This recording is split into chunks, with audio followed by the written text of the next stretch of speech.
கரூர்ல இப்ப 41 உயிர் போனுச்சு.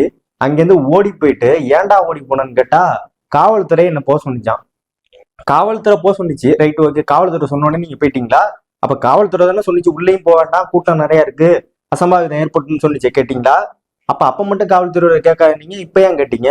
ஏன்னா நீங்க பண்றதை பூரா நீங்க பண்ணிவிட்டு எல்லாத்துக்குமே தமிழ்நாடு அரசு உடனே செந்தில் பாலாஜி என்னமோ பண்ணிவிட்டாரு, மார்வேஸ்ல வந்து கட்சியில குத்திட்டாரு.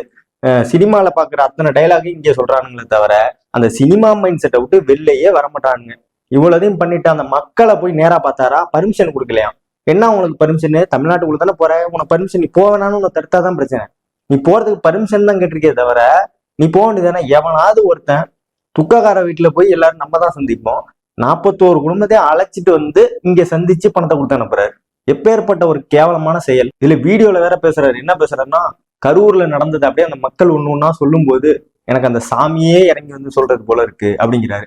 சரி, நீ இப்ப சொல்றீங்கள சாமி இறங்கி வந்து சொல்ல போது அந்த மக்களுக்கு எல்லாமே உண்மை தெரியல. ஆம்பளையா இருந்தா டிவி கேட்கறான் அத்தனை பேட்டி நான் சவால் வர்றேன். ஆம்பளையா இருந்தா உங்க அண்ணனை வந்து கரூர்ல நிக்க சொல்லு. டெபாசிட் வாங்கிட்டா நோட்டாவோட தான் போட்டி போட முடியும். டெபாசிட் வாங்கிட்டா திமுக கட்சியை கலைச்சிடறா வந்து வர சொல்றான். பாப்போம்.